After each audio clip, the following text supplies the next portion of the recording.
Hello बड़े friends, कैसे हैं आप सभी दोस्तों। आज इस सेशन में हम हाउस प्रॉपर्टी की स्टार्टिंग कर रहे हैं। अराउंड 5 to 6 लेक्चर्स हम हाउस प्रॉपर्टी पे डिवोट करने वाले हैं। अगर आप पहली बार टैक्सेशन पढ़ रहे हैं और पहली बार हाउस प्रॉपर्टी का हेड पढ़ने वाले हैं, सो डोंट वरी, एवरीथिंग और एवरी पॉइंट जो भी आपके एग्जाम के लिए रिलेवेंट है डेफिनेटली आई विल डिस्कस। और अगर आप एज अ रिवीजन देख रहे हैं, सो बी ए विथ योर स्माइल। ठीक है, एक स्माइल लाइए चेहरे पे। Within a few minutes we will revise full chapter with all concepts, with all points. Okay, तो सबसे पहली बात कि आज हम क्या पढ़ने वाले हैं। आज हम बेसिक से स्टार्ट करेंगे हाउस प्रॉपर्टी का, जिसमें मैंने 4 कॉन्सेप्ट्स अलॉट किए हैं एज पर दिस वीडियो, जिसमें हम वन बाय वन सारे सीखने वाले हैं। चलिए स्टार्ट करते हैं हाउस प्रॉपर्टी की डिस्कशन को। एक क्वेश्चन छोटा सा और आएगा आपके दिमाग में कि सर आप जो नोट्स वीडियो में यूज़ कर रहे हो हम कैसे यूज़ करें। तो देखिए, सबसे पहले मम्मी पापा के पैसे बचाइए। आपके पास जो भी पिछले नोट्स हो वो आप यूज़ कीजिए। अगर आप मेरे स्टूडेंट हैं तो भी पिछले नोट्स यूज़ कीजिए। अगर आप किसी और टीचर से पढ़े तो भी पिछले नोट्स यूज़ कीजिए। अगर आपके पहली बार पढ़ रहे हैं और अगर किसी भी टीचर के नोट्स नहीं है तो स्टडी मेट यूज़ कीजिए, सब कुछ यहाँ पे कराया हुआ है। और अगर आप 200 रुपीज़ स्पेंड कर सकते हैं तो जो भी लेक्चर्स आ रहे हैं लेक्चर वाइज पीडीएफ आपको गूगल ड्राइव पे मिल जाएंगे 200 रुपीज़ के अंदर, जिसके अंदर आपके सारे इनकम टैक्स के नोट्स जो है आपको मिल जाएंगे। आप उसका प्रिंट आउट ले सकते हैं, सॉफ्ट कॉपी रख सकते हैं, और उसका लिंक डिस्क्रिप्शन बॉक्स में आप उसको सब्सक्राइब कर सकते हैं। गूगल ड्राइव आपको ईमेल पे सेंड कर दी जाएगी आफ्टर टेकिंग फ्यू डिटेल्स। ठीक है, तो आप उसको चेक कर सकते हैं, बाकी आपकी मर्जी है। मैं प्रमोट नहीं करूंगा कि आप इसको बाय करें, लेकिन हाँ, अगर आपको टाइम सेव करना है कि हाँ कम टाइम में सारा पढ़ ले विद अमेंडमेंट्स जो कि मई 23 और नवंबर 23 के लिए एप्लीकेबल है, then definitely you can go for it. Okay, start करते हैं हाउस प्रॉपर्टी। हाउस प्रॉपर्टी क्या होता है सर? सबसे पहले तो हमको समझना पड़ेगा कि हमारी जो टोटल इनकम है इसको 5 हेड्स में डिवाइड किया गया है। एक है आपका इनकम फ्रॉम सैलरी, एक है इनकम फ्रॉम हाउस प्रॉपर्टी, एक है इनकम फ्रॉम कैपिटल गेन, एक है इनकम फ्रॉम पीजीबीपी और एक है अदर सोर्स।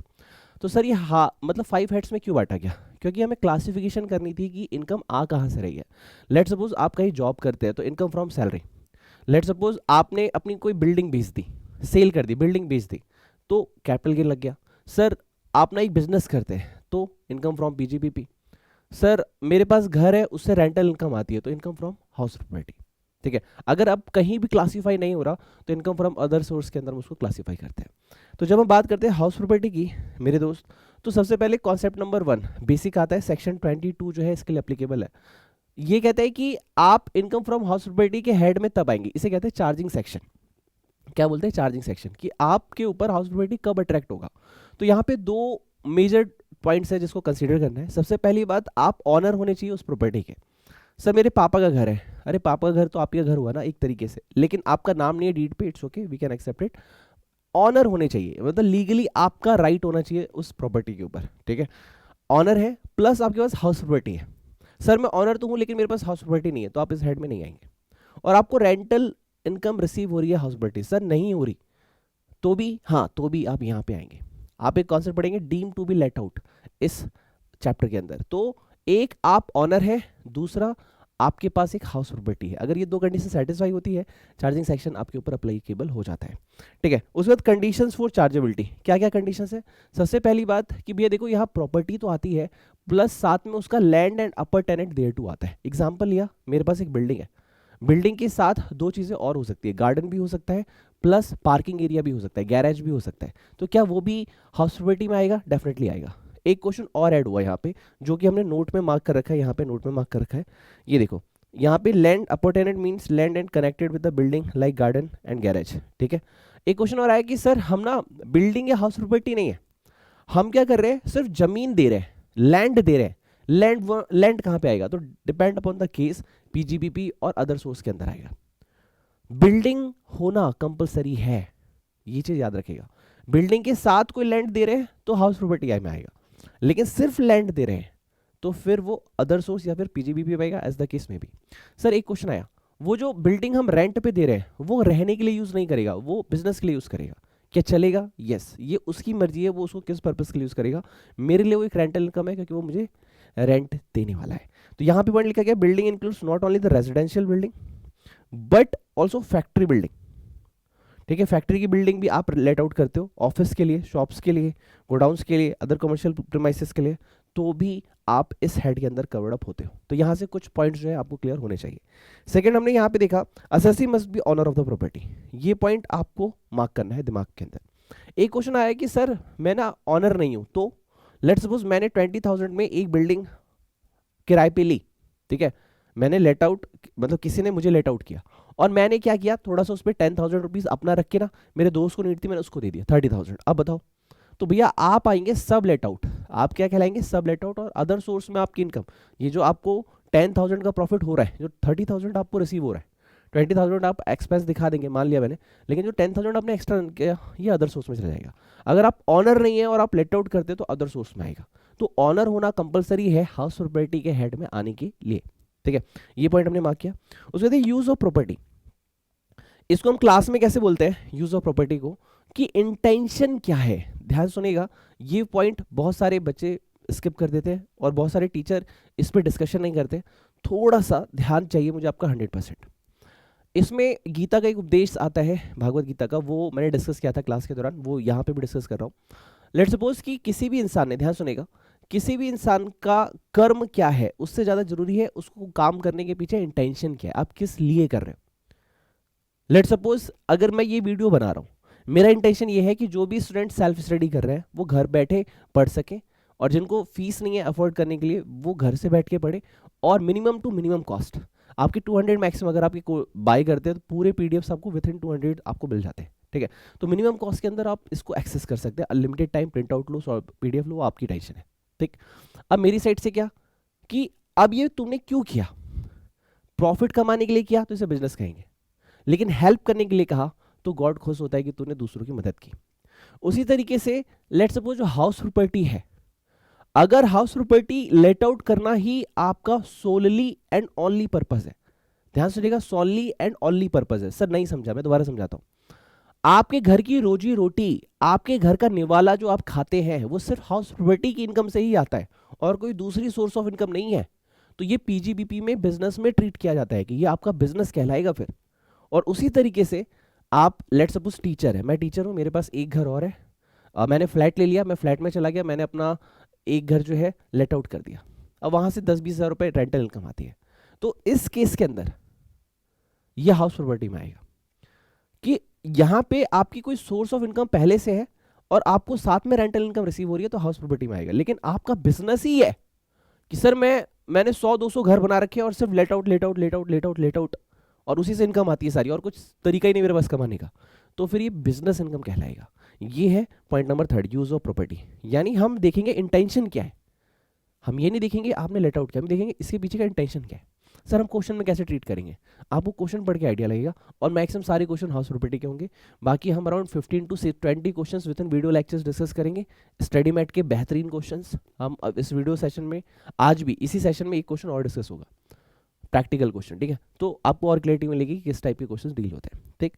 उसके बाद property held as stock and trade, ये एक एक्स्ट्रा पॉइंट अभी ऐड हुआ है रिसेंटली आपके अमेंडमेंट के लिए, जिसमें ये वाला पॉइंट मैंने कहा था मैं बाद में डिस्कस करूंगा अपने क्लास के सेशन में भी, यहाँ पे भी ये बाद में डिस्कस होगा। अभी के लिए जो डिस्कशन है वो मैं आपको बता रहा हूँ। Property held as stock and trade, ये क्या कहता है मेरे दोस्त, कहते हैं annual value of house property will be charge under the head income from house property where it is held by assessee as stock and trade of a business also. मान लो कोई बिल्डर है, अब जो बिल्डर है उसको 3 साल बाद 5 साल बाद पोजीशन देना है, उसका मान लो 9 फ्लोर कंप्लीट करने हैं, 5 फ्लोर रेडी हो गए। अब वो 5 जो फ्लोर है वो क्या ट्रीट करेगा उसको, तो कहाँ ट्रीट करेगा, बिजनेस में ट्रीट करेगा, अभी तो वो सेल ही नहीं हुए, और अगर बिजनेस में ट्रीट करेगा तो हो सकता है उसमें डेप्रिसिएशन लगना चालू हो जाए। स्टॉक इन ट्रेड है तो फिर क्या ट्रीट करेगा, तो इसलिए प्रोविजन ऐड हुआ कि वो जो बिल्डर है उसको हाउस प्रॉपर्टी के अंदर डील करेगा, as a house property deal करेगा अपने स्टॉक इन ट्रेड को, और 2 साल तक उसकी वैल्यू नील रख सकता है। ये कॉन्सेप्ट रखा गया है, later on we will discuss more. यहाँ तक क्लियर है, ओके। तो अभी तक हमने क्या पढ़ा, सेक्शन 22, और ये fully as per the ICAI concept है। आईसीआई ने इसमें 3 पेजेस लिए हैं, हमने सिर्फ 1 पेज में इसको कवर अप कर लिया, फटाफट रिवीजन हो गया हमारा और फटाफट हमने कॉन्सेप्ट पढ़ लिए, ठीक। यहाँ पे कोई दिक्कत नहीं होनी चाहिए, okay. Now types of house property, कितने टाइप की हाउस प्रॉपर्टी हमें देखने के लिए मिलती है, मैं आपको जनरली बता रहा हूँ, जनरली बताते बताते मैं आपको सब कुछ बता दूंगा। पहला एक कॉन्सेप्ट आता है प्रॉपर्टी लेट आउट।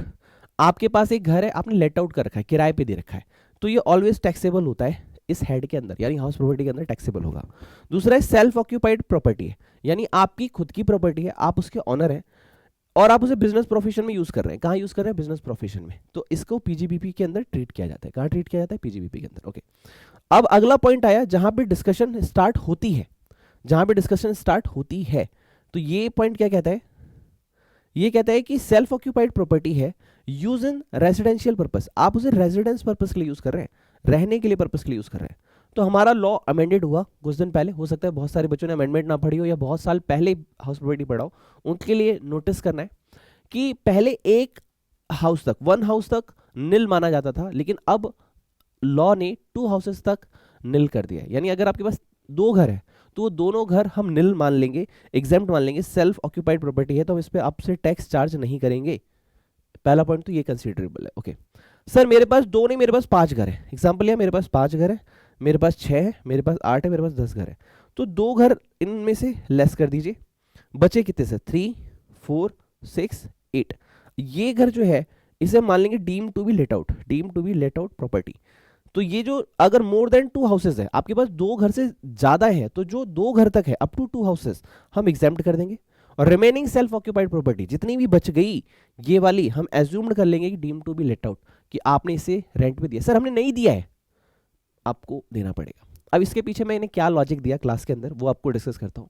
मैंने बोला कि भैया गवर्नमेंट को भी अपना घर चलाना है, गवर्नमेंट को भी पैसा चाहिए, तुमको सिक्योरिटी दे रहे हैं, 10 घर है, 10 घर के लिए कितना तुमको सर्विस देने का मांगता है, पता है बस। सर कैसे, सबकी जगह इलेक्ट्रिसिटी फैसिलिटी चाहिए, हाँ, सबकी जगह वाटर सप्लाई चाहिए, हाँ, तुमको सबकी केयर चाहिए, हाँ, कहीं भी चोरी होगी तो गवर्नमेंट को फॉल मिलाओगे, पुलिस को मिलाओगे, हाँ, सबके लिए आर्मी जो है लगी पड़ी है, हाँ, कहीं ना कहीं इंडियन रिसोर्सेज को आप मैक्सिमाइज यूज कर रहे हो, इसलिए गवर्नमेंट कहती है भाई 2 तक तो माफ किया, चल कोई बात नहीं, लेकिन 2 से ज्यादा है तो हम deem to be let out मानेंगे। सर वो कैसे टैक्सेबल होता है, later on we will discuss one by one. अभी 5 to 6 लेक्चर इस चैप्टर पे मैं आपको देने वाला हूँ, लेटर ऑन हम डिस्कस करेंगे। अब सर एक छोटा सा कॉन्सेप्ट हमने ऐड किया यहाँ पे, ठीक है, इसको इसलिए किया ताकि आपको ये समझ में आए कैलकुलेशन होने कैसे वाली है। सर क्या हम कैलकुलेशन आज सीखेंगे? नहीं, विद इन 2 लेक्चर्स, इस लेक्चर के बाद 3rd लेक्चर या 4 लेक्चर्स हम शुरू कर देंगे। अभी थोड़ा सा बेसिक स्ट्रॉन्ग करना है हमें। Competition of income under the head PGB, PGBP के अंदर, सॉरी हाउस प्रॉपर्टी के अंदर हम कैलकुलेशन कैसे करते हैं? सबसे पहले हम निकालेंगे जीएवी। सर ये कैसे होने वाला है? इस कॉन्सेप्ट के बाद कॉन्सेप्ट नंबर 4 ग्रॉस वैल्यू पे डिस्कशन चालू होने वाली है, ठीक है। तो सबसे पहले हम निकालेंगे जीएवी, ठीक। जीएवी के बाद हम क्या करते हैं, म्युनिसिपल टैक्सेस को लेस कर देते हैं। पहले हमारे निकालेंगे जीएवी। सर जीएवी कैसे निकलता है? नेक्स्ट कॉन्सेप्ट वही है कि कैसे करते हैं। एग्जांपल देता हूं, हमारे पास एक होता है फेयर रेंट, एक होता है म्युनिसिपल रेंट। तो फेयर रेंट और म्युनिसिपल रेंट को हम कंपेयर करते हैं, विच एवर जो हायर होता है वो ले लेते हैं, जीएवी निकालना सिखा रहा हूँ। फिर उसको हम स्टैंडर्ड रेंट से कंपेयर करते हैं, विच एवर जो लोअर होता है वो ले लेते हैं। अब जो निकल के आया उसको बोलते हैं एक्सपेक्टेड रेंट। अब एक्सपेक्टेड रेंट को हम एक्चुअल रेंट से कंपेयर करते हैं, विच एवर जो हायर होता है उसको ले लेते हैं। ये जो स्टेप हमने लगाए इसको हम बोलते हैं जीईवी कंप्यूट करना, ठीक है। लेटर ऑन अभी हम सीखेंगे, इसी लेक्चर हम सीखेंगे और इसमें क्वेश्चन भी करेंगे, डोंट वरी। अब म्युनिसिपल टैक्सेस जितने भी है वो हम लेस करें। सर म्युनिसिपल टैक्सेस क्या होते हैं? म्युनिसिपल टैक्सेस को अगर सिंपल भाषा में कहा जाए तो आपकी जो ग्राम पंचायत है, आपकी जो म्युनिसिपल अथॉरिटी है, जो आपकी वहां की लोकल अथॉरिटी है, वो ये डिसाइड करती है कि इस प्रॉपर जो प्रॉपर्टी है उस लोकेशन की वहां के सर्वे के अकॉर्डिंग, ये आपकी इनकम टैक्स डिपार्टमेंट की लैंग्वेज है, वहां पे हमने सर्वे करवाया, सर्वे के अकॉर्डिंग वहां की प्रॉपर्टी कितने की होनी चाहिए और उस पर कितना टैक्स लेना चाहिए, ये होती है म्युनिसिपल टैक्सेस। तो वो टैक्सेस म्युनिसिपल टैक्सेस है वो आप लेस कर लेंगे। तो जीवी में से आप म्युनिसिपल टैक्सेस लेस कर देंगे, आपका जाएगा एनएवी, नेट एनल वैल्यू। फिर एक डिडक्शन आता है सेक्शन 24 ए में है 30% डिडक्शन, 30% डिडक्शन आपको मिलेगी। सर क्यों मिलेगी, क्या? Later on we will discuss, आएगा कॉन्सेप्ट विद इन 2 लेक्चर्स हम डिस्कस करेंगे। उसके बाद interest on borrowed capital on construction. ये क्या कहता है कि आपने अगर उधार लेके घर बनवाए, अगर आपके पास घर बनवाने के लिए पैसे नहीं थे, आपने बैंक से, फाइनेंशियल इंस्टीट्यूशन से, फ्रेंड से, किसी से भी उधार लिया। सर फ्रेंड भी, हाँ आएगा, फ्रेंड भी आएगा, ओके। कई बार आप चाचा मामा से ही पैसे लेते हैं, वो भी आ सकता है लोन में। आप उसको जो भी ब्याज दे रहे हो 2%, 5%, 6% हम देख लेंगे। 24B में उसकी डिडक्शन आपको लागू होती है। तो ये दो डिडक्शन आपकी लेस होती है एनएवी में से। फिर आपका आता है हाउस प्रॉपर्टी के अंदर income under the house property. यहाँ तक आपको क्लियर होना चाहिए, ठीक है। बाकी एक बार वीडियो को अगेन देखो यहाँ तक, मैं अभी रुकूंगा नहीं, मुझे थोड़ा सा कॉन्सेप्ट और डिस्कस करना है। We will discuss more then we will finalise it, okay. ये कॉन्सेप्ट नंबर 3। अब एक concept number 4, determination of annual value different types of house property. Different types of house property है, लेकिन मैं अभी फिलहाल बस एक ही डिस्कस कर रहा हूँ यहाँ पे, जिसका नाम है where the property is let out throughout the previous year. यहाँ पे कॉन्सेप्ट नंबर 1 आपको सीखना है। अगर आपने ये सीख लिया तो आपको 1 by 1 सारी चीजें क्लियर हो जाएंगी। ये कहते हैं कि जो प्रॉपर्टी है ना आपकी, आपने उसे पूरे साल किराए पे दे रखा था। किस पे दे रखा था? किराए पे, लेट आउट कर रखा था, पूरे साल कर रखा था, पहला केस। ये अगर आप सीख गए तो आपको धीरे धीरे धीरे धीरे सारे कॉन्सेप्ट क्लियर हो जाएंगे। और ये आज का हमारा लास्ट कॉन्सेप्ट है इस वीडियो के डिस्कशन का। और इसमें एक क्वेश्चन भी है इलस्ट्रेशन नंबर 1 आईसीआई का, वो भी हम डिस्कस करेंगे, वो हमारी बुक का क्वेश्चन नंबर 1 रहेगा, क्योंकि वो बेसिक कॉन्सेप्ट है, वो हमें आना चाहिए।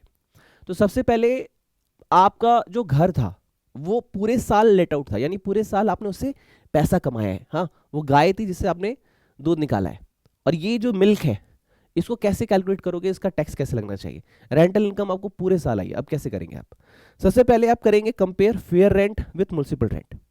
तो मैंने एग्जांपल लिया यहाँ पे कि मान लीजिए फेयर रेंट है आपका 8,000 और म्युनिसिपल वैल्यू है आपकी 10,000, ठीक है। अब फेयर रेंट क्या है? फेयर रेंट वो रेंट होता है कि आसपास के लोगों से पूछो कि वो कितना किराया ले रहे हैं। फेयर रेंट क्या होता है? आसपास के लोगों से पूछो वो कितना किराया ले रहे हैं। लेट सपोज मैं नया नया मैंने घर बनाया, मुझे नहीं पता कि वहाँ पे कितना रेंट लेना चाहिए, तो मैं एक भैया से पूछा, बगल वाले भैया यहाँ पे क्या रेंट चल रहा है? उन्होंने बोला भाई हम तो रहते हैं, हमें नहीं पता। मैंने कहा ठीक है। मैं दूसरे भैया से पूछा, भैया आप? कह रहे हाँ यार 12-15 हज़ार तो मिल जाते हैं। This is called fair rent, कि वहाँ पे 12,000 से 15,000 तक लेट आउट होता है। फेयर रेंट यानी आसपास के जो लोग हैं वो अपनी बिल्डिंग को कितने अमाउंट पे रेंट पे दे रहे हैं, फेयर रेंट। और म्युनिसिपल रेंट क्या है? म्युनिसिपल अथॉरिटी के अकॉर्डिंग, लोकल अथॉरिटी के अकॉर्डिंग, ग्राम पंचायत के अकॉर्डिंग वहाँ की फेयर रेंट कितनी है, या फिर ये बोलो कि वहाँ जो टैक्सेस ले रहे हैं किस बेसिस पे ले रहे हैं, उसके अकॉर्डिंग उस प्रॉपर्टी की क्या वैल्यू होनी चाहिए। तो वो जो वैल्यू और वो जो रेंट डिसाइड हुआ है वो है म्युनिसिपल टैक्सेस। तो हम कंपेयर करेंगे फेयर रेंट और म्युनिसिपल वैल्यू को। तो फेयर रेंट 8,000 और municipal value 10,000, whichever is higher. तो यहाँ पे है 10,000। सर ये भी तो हो सकता है, एग्जाम्पल लेते हैं, यहाँ पे 9,000 हो और यहाँ पे 8,000, तो ये 9,000 हो जाए। हाँ, विच एवर इज हायर। मैंने तो आपसे ये बोला ही नहीं कि कौन हायर होना चाहिए, मैंने कहा जो भी हायर होगा हम वो ले लेंगे। एक काम करना, यहाँ पे एक वर्ड है फेयर रेंट, जरा इसको पढ़ो मेरे साथ। फेयर रेंट का मतलब means rent which is similar property in the same locality would fetch, यानी आस पड़ोस के जो आपके भाई बंधु हैं वो उस प्रॉपर्टी को कितने पे लेट आउट करते हैं, this is called fair rent, ठीक है। और म्युनिसिपल टैक्सेस के ऊपर यहाँ पे पूरी कैलकुलेशंस दी हुई है, 5 पॉइंट्स हैं, 1 by 1 I am discussing it, okay, ध्यान सुनना। म्युनिसिपल टैक्सेस में क्या होता है? It is also known as house tax भी इसे कहते हैं, प्रॉपर्टी टैक्स भी कहते हैं, लोकल टैक्स भी कहते हैं, recovered by municipality, local authority और ग्राम पंचायत। क्या इस पॉइंट में कोई दिक्कत नहीं? क्लियर हो गया? यस, कि ये हाउस टैक्स भी कहलाता है, प्रॉपर्टी टैक्स भी कहलाता है, लोकल टैक्स भी कहलाता है। अगर क्वेश्चन में अगर ये वर्ड्स आए तो कंफ्यूज मत होना कि भैया ये कहाँ से आ गए, ये आपको बता दिया गया। अगला पॉइंट यहाँ पे है, property taxes are allowable as deductions from GV subject to the following 2 conditions. वो कह रहा है कि जो प्रॉपर्टी टैक्स हम बता रहे हैं ना आपको, ये जीवी में से लेस होता है। सर अभी अभी आपने एक फॉर्मेट पढ़ाया था कॉन्सेप्ट नंबर 3, हाँ, उसमें आपने क्या बताया था? मैंने यही बताया था, GAV minus municipal taxes equals to NAV. NAV में से 24A और B की डिडक्शंस लेस करते आ जाता है आपका आपकी हाउस प्रॉपर्टी की इनकम। तो म्युनिसिपल टैक्सेस को आप कहां से लेस करते हैं? जीबी में से। कह रहे सर लेस तो कर देना, लेकिन 2 कंडीशंस हैं। पहली condition, should be borne by the assessee, ये असेसी का घर होना चाहिए खुद का। दूसरा, actually paid during the previous year. यहां पे एक और मतलब आया, actually paid during the year का मतलब ये होता है कि आपने सच में पे किया हुआ है। अगर वो आउटस्टैंडिंग चल रहा है, आपने पे नहीं किया, तो डिडक्शन अलाउ नहीं होगी। आप पे करेंगे तो अलाउ होगा, पे नहीं करेंगे तो अलाउ नहीं होगा। The deduction in respect of such taxes will be allowed only in the year of actual payment by the owner. आप सच में पे करेंगे तो अलाउ होगा, अदरवाइज अलाउ नहीं होगा। Now point number 3, in case of property situated outside India, मान लीजिए आपकी जो प्रॉपर्टी है वो इंडिया के बाहर है, taxes levied by the local authority by the country in which the property situated is deductible। अगर आउटसाइड भी है तो कोई दिक्कत वाली बात नहीं है, अगर आपने टैक्स पे किया है तो हम अलाउ कर देंगे। उसके बाद है एक छोटा सा पॉइंट, ये लेटर ऑन डिस्कस में समझ में आएगा, लेकिन आई एम टेलिंग यू। मान लीजिए कोई भी हाउस प्रॉपर्टी जिसकी वैल्यू नील आ रही है, क्या आ रही है? नील आ रही है। कोई भी हाउस प्रॉपर्टी जिसकी वैल्यू नील आ रही है, सर जैसे डीम टीवी लेट आउट, या फिर self occupied house, self occupied हो गया, ठीक है, या अनऑक्यूपाइड हाउस प्रॉपर्टी है जिसकी नील आ रही है। क्या आ रही है सर? एनुअल वैल्यू जिसकी नील आ रही है, बेनिफिट जिसका आपने क्लेम कर रखा है, deduction municipal taxes paid is not allowable, आप उस पर म्युनिसिपल टैक्सेस लेस नहीं कर सकते। यानी ऐसे घर जैसे self occupied property up to 2 houses, GAV क्या होगी? नील होगी। तो अगर जेवी आपने नील ली है क्योंकि आपने एग्जाम्पशन अप्लाई किया था 2 घरों के लिए, उन 2 घरों में अगर आपने जेवी नील ले रही है तो उस केस में म्युनिसिपल टैक्सेस की डिडक्शन अलाउ नहीं होती। Please mark my word, calculation के टाइम ये पॉइंट काम आएगा। Now 5th point, if municipal taxes are given on a percentage basis. मान लीजिए म्युनिसिपल टैक्सेस जो है आपके, क्या है? म्युनिसिपल टैक्सेस जो है वो परसेंटेज बेसिस पे गिवन है। Sir municipal tax equals to 2%। अब ये किसका 2% होगा मेरे भाई? तो यहाँ पे आपको should be calculate on the municipal value, जो म्युनिसिपल वैल्यू दी होगी क्वेश्चन पे उसके परसेंटेज बेस पे आप उसको कैलकुलेट करते हैं। ओके सर, ये वाली बात आपने बता दी, बहुत अच्छा लगा जान के।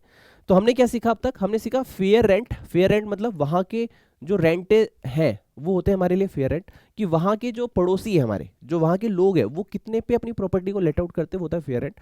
म्युनिसिपल वैल्यू वो वैल्यू है जो म्युनिसिपल अथॉरिटी, ग्राम पंचायत, लोकल अथॉरिटी ने डिसाइड कर रखा है, वो होता है। दोनों का हायर ले लिया हमने। अब दोनों का जो हायर हो गया हम उसको स्टैंडर्ड रेंट से कंपेयर करते हैं। अब स्टैंडर्ड रेंट कौन सा रेंट होता है? ये आपका यहाँ पे आ गया 9,000, यहाँ पे आ गया 10,000, ठीक है। जो भी एग्जांपल ले रहे हो आप, जिसको फॉलो कर रहे हो, मैं 9,000 को फिलहाल अब फॉलो कर रहा हूँ, ठीक है। अब स्टैंडर्ड रेंट कौन सा रेंट होता है? स्टैंडर्ड रेंट वो रेंट होता है जो आपका रेंट कंट्रोल एक्ट ने डिसाइड किया है। रेंट कंट्रोल एक्ट ये कहता है कि कहीं पे भी इस अमाउंट से ज्यादा टैक्स आप चार्ज नहीं कर सकते। क्या कहता है? इस अमाउंट से ज्यादा टैक्स आप चार्ज नहीं कर सकते। क्या कहता है? इस अमाउंट से ज्यादा टैक्स आप चार्ज नहीं कर सकते। यहां पे इसकी डेफिनेशन है, the standard rent is fixed by the rent control act, it is maximum amount of rent that can be legally recovered by the owner from the tenant. कि भैया आप इस अमाउंट से ज्यादा टैक्स चार्ज नहीं कर सकते, ठीक है। ओके ठीक है सर, समझ में आ गया। तो स्टैंडर्ड रेंट लेट सपोज यहां पे है 9,000, ठीक है, और आपका यहां पे कितना आया था? Whichever is higher 10,000।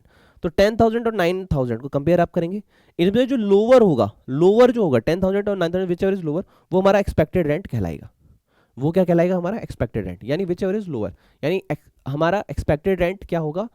जो भी हमारा स्टेप 1 में आया, और standard rent which ever is lower क्या होगा? हमारा एक्सपेक्टेड रेंट। ओके, अब यहाँ पे एक छोटा सा पॉइंट और ऐड हुआ, जो कि मैं आपको बता रहा हूँ, जो कि मैं आपको बता रहा हूँ, और थोड़ा सा हो सकता है समझ में आए, हो सकता है ना समझ में आए। अब जो, जैसे मैं आपको इसको और क्लेरिफाई करने के लिए क्या करता हूं, यहां पे देखो, हमने क्या कहा पहले? Fair rent step 1 and municipal value, हम क्या लेंगे? Whichever is higher. ये हमारा हो गया स्टेप 1। स्टेप 2 क्या होता है? स्टेप 2 होता है step 1 versus standard rent which ever is lower. ये आपने ले लिया। अब ये जो निकल के आया, इसको हम बोलते हैं एक्सपेक्टेड रेंट। Expected rent. अब एक्सपेक्टेड रेंट को हम कंपेयर करेंगे स्टेप 3 एक्चुअल रेंट से। अब एक्चुअल रेंट और एक्सपेक्टेड रेंट विच एवरेज जो हायर होगा वो लेते हैं। जनरल रूल क्या कहता है? विच एवरेज जो हायर होगा वो आप लेंगे। लेकिन यहां पे एक कॉन्सेप्ट और होता है जो मैं आपको अभी सिखा दे रहा हूं। कई बार क्या होता है, हम लेटर ऑन सीखते हैं, अभी सिखा रहा हूं मैं आपको। वैकेंसी का केस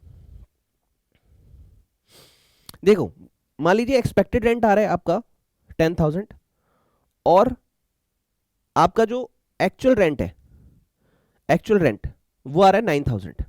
तो हमने विच एवरेज क्या लेना है? हायर लेना है, तो 10,000 हो जाएगा। लेकिन एक पॉइंट यहां पे ऐड किया गया है, ध्यान सुनिएगा। हो सकता है आपने पढ़ा हो, नहीं पढ़ा हो, मुझे नहीं पता।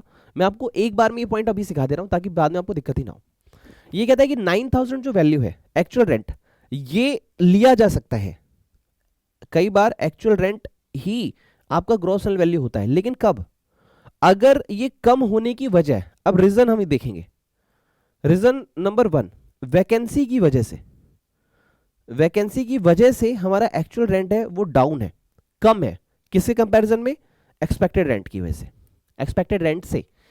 और अगर रीजन हम दूसरा रखते हैं, अदर रीजन, अगर कोई अदर रीजन की वजह से हमारा एक्चुअल रेंट कम है, ठीक है, दो वजह है कम होने की। एक है वैकेंसी, वैकेंसी मतलब हमने तो लेट आउट पे रखा था, लेकिन लास्ट के 2 मंथ टेनेंट क्या हो गया? चला गया, या फिर हम उसे रेंट नहीं ले पाए। एग्जांपल ले रहे हैं, वैकेंसी मतलब टेनेंट रहा ही नहीं, पहला वाला हटा देते, ये याद रखते हैं बस इतना। वैकेंसी हमने लेट आउट रखा था, बट लास्ट के 2 मंथ क्या हुआ? उसको कहीं जाना पड़ गया और वो चला गया।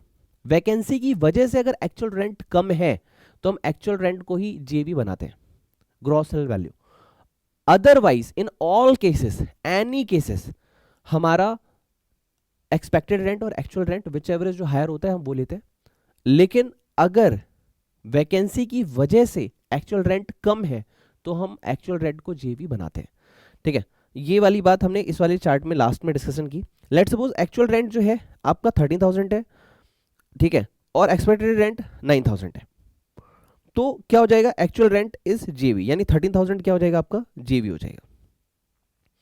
अब एक्चुअल रेंट कम है एक्सपेक्टेड रेंट से, एक्चुअल रेंट कम है एक्सपेक्टेड रेंट से, अगर उसका रीजन है वैकेंसी, तो एक्चुअल रेंट क्या हो जाएगा, तो एक्चुअल रेंट जेवी हो जाएगा। But in all other cases अगर एक्चुअल रेंट कम है in comparison to expected rent, तो because of any other reason, तो एक्सपेक्टेड रेंट इज जेवी, तो हम एक्सपेक्टेड रेंट जो है उसी को जेवी मानेंगे।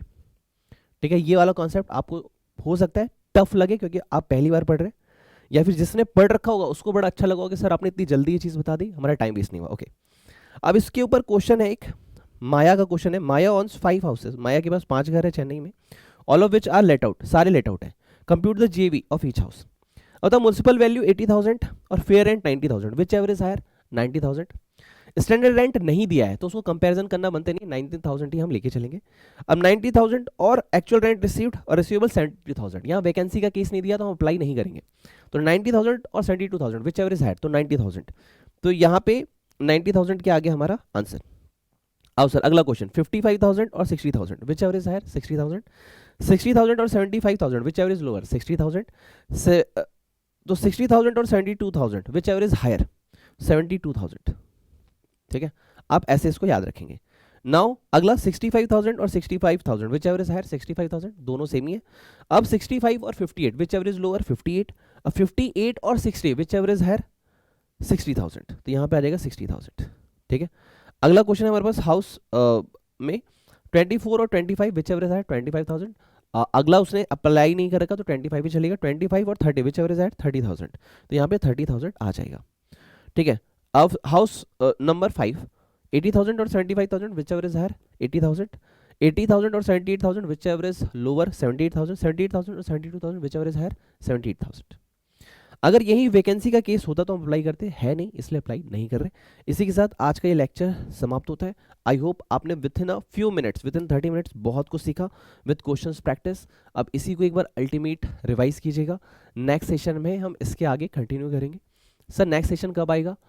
आज के बाद, इस सेशन के बाद आपको रेगुलर 2 वीडियोस मिलेंगी जब तक हमारा इनकम टैक्स फिनिश नहीं हो जाता। सर रेगुलर मिलेंगी, एक आध केस हो सकता है कि सिंगल वीडियो मिले, और एक आध केस हो सकता है कि मैं वीडियो अपलोड ना कर पाऊँ, कहीं बिजी हो गया, हेल्थ खराब हो गई तो। Otherwise with in few days, ठीक है, आपका with in next 15 to 20 days आपका सिलेबस पूरा कंप्लीट होगा। ओके, इसी बात पे वीडियो को लाइक कीजिए, कमेंट कीजिए।